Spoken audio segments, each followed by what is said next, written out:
তুমি পীরানে পীর হযরত আব্দুল কাদির মাহবুব এলাহির আওলাদে রাসূল আমার মুনাজাত দয়াল করো হে কবুল আমার মুনাজাত দয়াল করো হে কবুল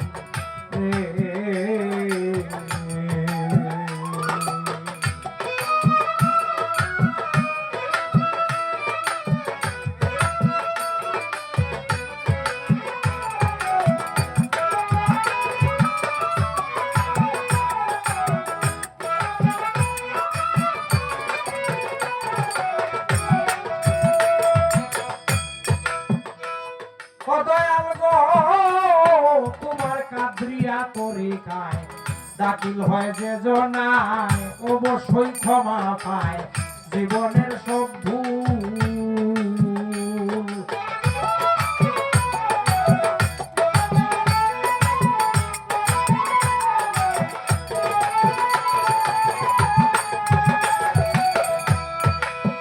ওরে তোমার কাদরিয়া তরিকায় দাখিল হয় যে জনায় অবশ্যই ক্ষমা পায় জীবনের সব ভুল। তুমি গাউসে সাখালাই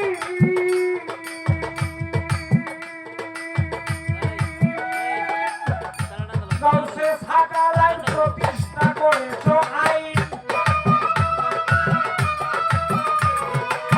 গাউসে সাখালাই প্রতিষ্ঠা করেছো আইন উঠাইয়া নূতন করে তরিকার গুণ আমার মুনাজাত দয়াল করো হে কবুল আমার মুনাজাত দয়াল করো হে কবুল।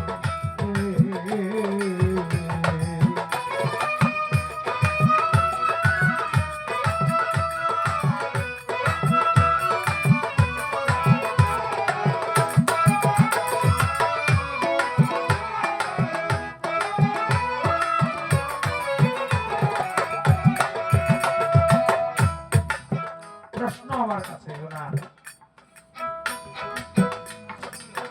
যে হযরত বড় পীর সাহেবের জীবনীতে উনি পেয়েছেন যে উনি যেদিন ওনার আম্মাজানের গর্ভে এসেছিলেন তখন ওনার বয়স হয়েছিল 60 বছর। তো এই দলিলটা কি ঠিক আছে কি না ভাই? এগুলো তো ইতিহাস, যিনি লিখেছেন ঠিক আছে 60 বছর বয়স হতে পারে। আর 60 বছর বয়সে একটা মহিলার গর্ভে সন্তান আসা বা সন্তান দেওয়া, যিনি সন্তান দেন তার কাছে অসাধ্য বা অসম্ভব বলে কিছু নাই রে ভাই। এর প্রমাণ তো ইতিহাসে কত শত আছে। আমি যদি এখন থেকে বলা শুরু করি, আমি তো কোনো কিছু জানি না ভাই, এরপরেও 4টা বেজে যাবে। তো এটা সম্ভব হতে পারে, আজকে সময় নাই, দুঃখিত ভাই আমি পারলাম না।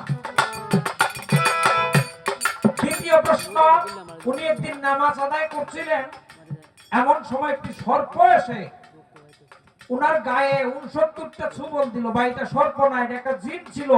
এটাও ঘটনাটা একটু লম্বা, আমি বলতে পারলাম না আজকে। ছুবল দিয়েছিল কেন?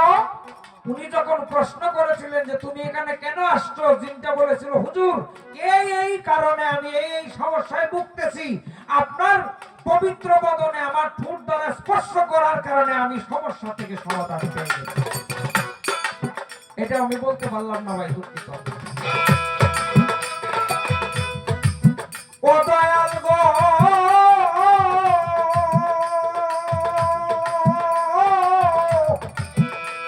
তুমি গাউসে সাকালাই প্রতিষ্ঠা করেছো আইন, উঠাইয়া নূতন করে তরিকার গুণ।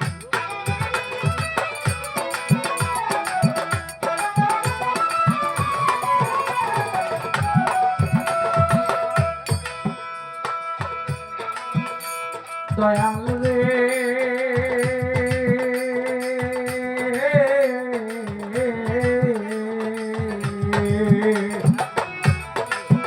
ভবে বলি আল্লাহ যত সব তোমার প্রদানত হয়েছ, তাই তো ওলিয়ে তাজুল।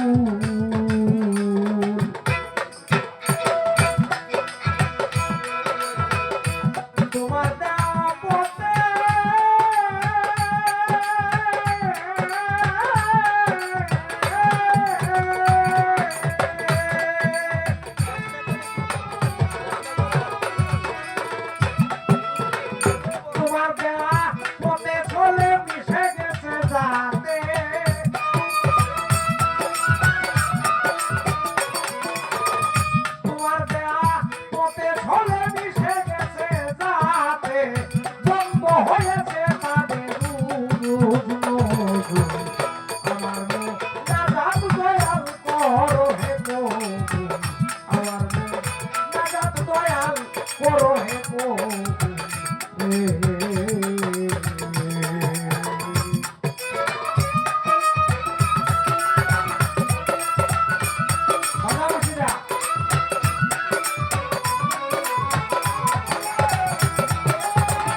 জীবনে যোগাইয়া দাও বাণী হে বড় পীর জিলানী অকুলেরই কুল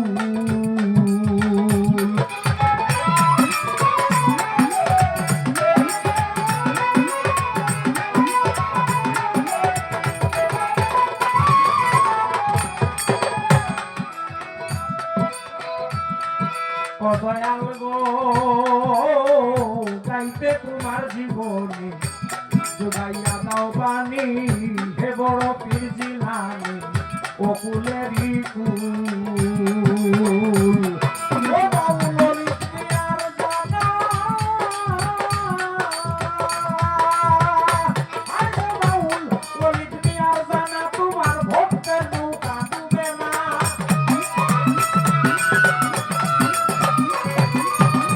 ললিত মিয়ার জানা তোমার নামের তরি ডুবে না কৈলাস কইল না আমায় দাও শরণ আমার নাজাত দয়াল করো হে প্রভু হযরত আব্দুল কাদির তুমি কি জানে কি মাহবুবেরা আউলাদে রাসূল আমার নাজাত দয়াল করো প্রভু আমার নাজাত দয়াল করো প্রভু